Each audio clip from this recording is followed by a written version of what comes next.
different. So can you imagine, whenever these companies, right now we've got all the big automotive companies, they're going to have to adapt, or what is it? Or they're not going to make it, guys. Okay, so we got that nice little buzz out of our ears, right? After 45 minutes in,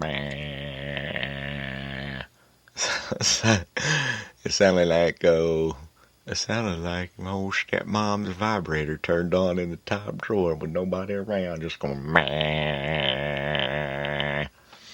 Anyway, guys, what the fuck we're talking about?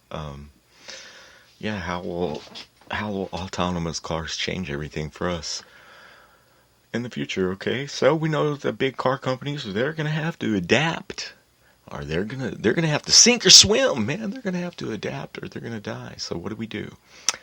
Well, I think that it's gonna make our life a whole heck of a lot simpler. How's that gonna work? With you're not gonna need 2 or 3 or 4 cars around. That's actually kind of nice. That means you will not have a car note. That means that the money that all of these car companies are making off of the consumer, right? What are they going to do?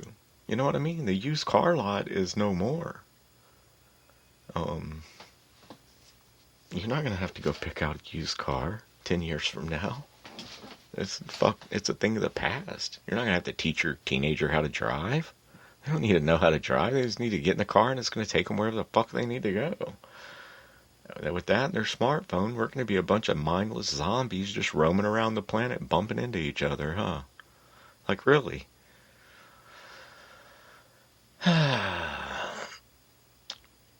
So you will have no need for a garage at your house. All that will just be free space that you can turn into, your workout room. We can talk just a little bit about that, guys. If you're trying to get on a diet, I hate the fucking word diet.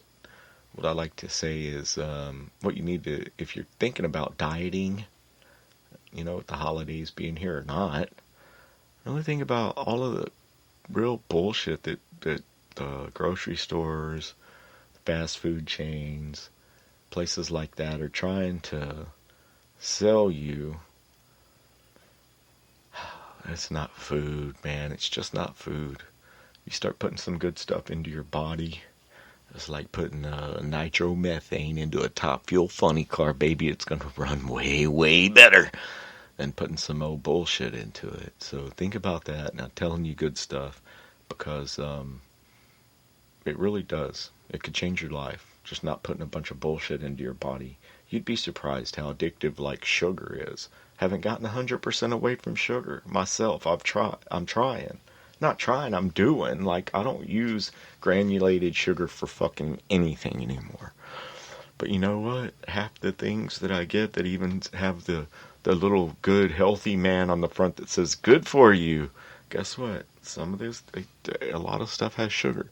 A lot of stuff, the picture on the front of it shows something beautifully golden, flaky, yummy. And if you start reading what's actually in it, it's some names you can't pronounce. So all I can tell you is that don't look at it as a diet. Look at it as you living for your mind, your body, and your spirit. Because I always try to tell you guys these things. You got to live for your mind, your body, and your spirit. And you got to spread these things out evenly. It's kind of like a balloon when it's full, If you squeeze one end of it, it goes all to the other end.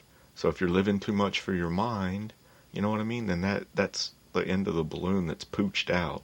And then your spirit's damp. You know what I mean? So what I'm saying is, to live for your mind, read books. I encourage you to look up information of stories that you hear, like on Robcast, other places, media outlets, fake news. I can't even believe that is a thing, but people are gullible. You've got to live for your body. That means exercise, cardiovascular. A 20-minute workout will make you produce endorphins in your brain that lead to, guess what? It helps with hypertension. It helps with being in a bad mood. It helps you get into a good mood. It helps you with stress. Guess what? People's stress levels drop. And a lot of people no longer need certain medications and stuff whenever they start some sort of a regular exercise regiment. And that doesn't mean to go join the gym tomorrow. That means motherfucking go for a walk. A 20-minute walk. You know what I mean? Get your cardio up a little bit. It will do wonders for you. I'm telling you good shit, okay? Put good stuff into your body. It'll make you feel better. And I don't know where all that came from, but I'm trying to tell you that live for your mind, your body, and your spirit. And telling you guys these things, I also do these things myself. You know, meditate. Read the Bible if that helps you. You know, philosophy. Those are all things that may help with your spirit. Martial arts and yoga combine. Guess what? All three of these guys. So sometimes you get lucky. Mixed martial arts, another combination of the three, because they teach you healthy training. You know, you're learning something new if you haven't trained in mixed martial arts before. So that's definitely doing your mind good things. And for your spirit, guess what? It's definitely a boost in your spirit when you know that you feel better. You feel good. Your body's good. You put good things into your body. You get in what you get back what you put into this world, man. There's no easy ticket. There's no easy way. But I can tell you cutting out any, like, no Reese's Cups, no M&Ms, no chocolate, no junk food, no chips, no Doritos, no Pringles, no bullshit for almost a month now, for actually like 3 weeks now. I can tell you that cost versus value, it's way worth it, man. It's like an awakening. You feel way, way, way, way, way better now. Let's just say the other day, you feel way better. It's not like I have cravings or I want any of this bullshit at all. I don't know why. I don't know how. I just know whenever I made the decision to not buy another 11.6 ounce bag of peanut M&Ms or another 8 ounce thing of cheese Pringles, you know, for my daily snack. I made that decision. I said, you know what? Fuck that. And I haven't looked back. And I'm not going to look back. Let me tell you something. The cost versus value is this. I thought, oh, it'll be an experiment, man. If I go for a week and I'm only, you know, and I just fucking craving M&Ms. At the end of the week, I can't go without them. But that hasn't been the case. So I would encourage you to at least take that first step and see how it all works out for you. We're all a little bit different. But for me, it's been a blessing. And, you know, it's nothing but encouragement to you guys. And also reach out to the show. Let me know what you want to talk about. Let me know what subjects you would like to cover, what audio nuggets, or if you have a joke. That's okay. Back to, no need for a garage, man, when there's fully autonomous cars. And then I have questions. I have questions like, if your kids need to go to school, right, will it be an autonomous bus? Will there have to be some sort of a human monitoring the kids on the bus, right?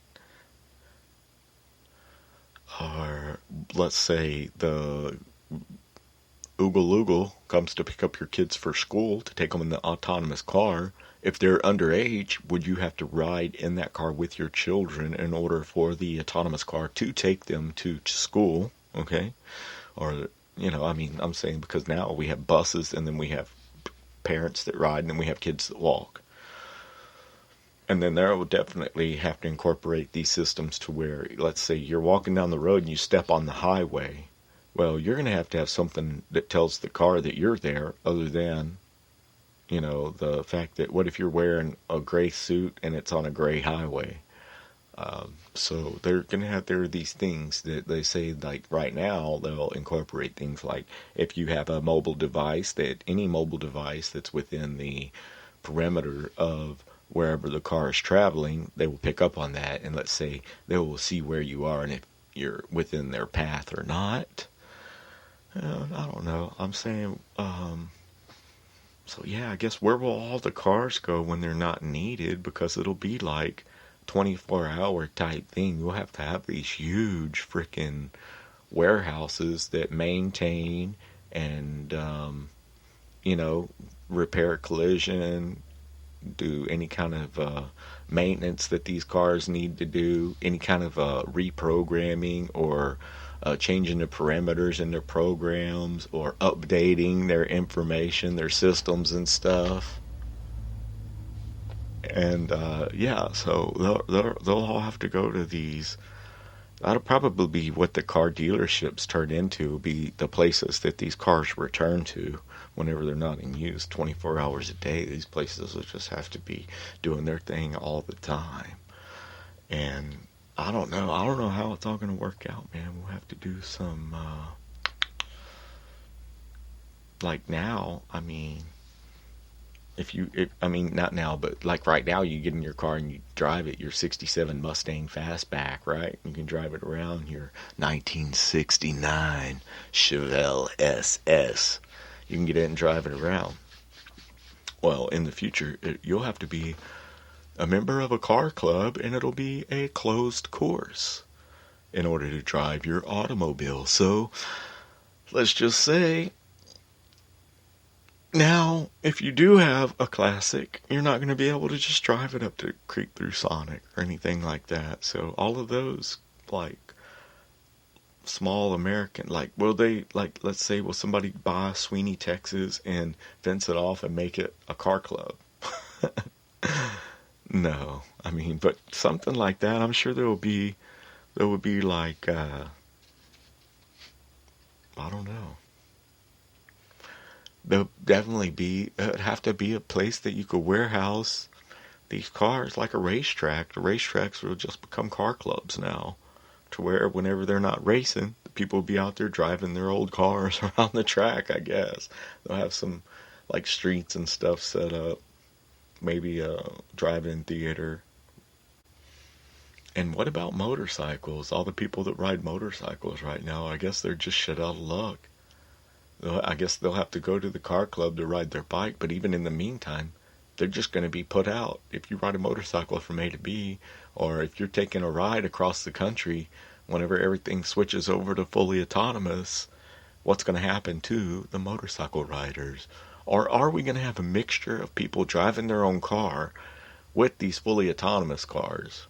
That's something that I'm not, if they do, and if we do, the cars that are on the road are definitely going to have to be equipped, you know what I mean, quote unquote equipped, to where they can correspond with all of these fucking, basically, computers running around at, 60, 80 miles an hour. Will the speed limits change? Will we be able to go like, let's say 100 miles an hour now, that the cars have totally taken control?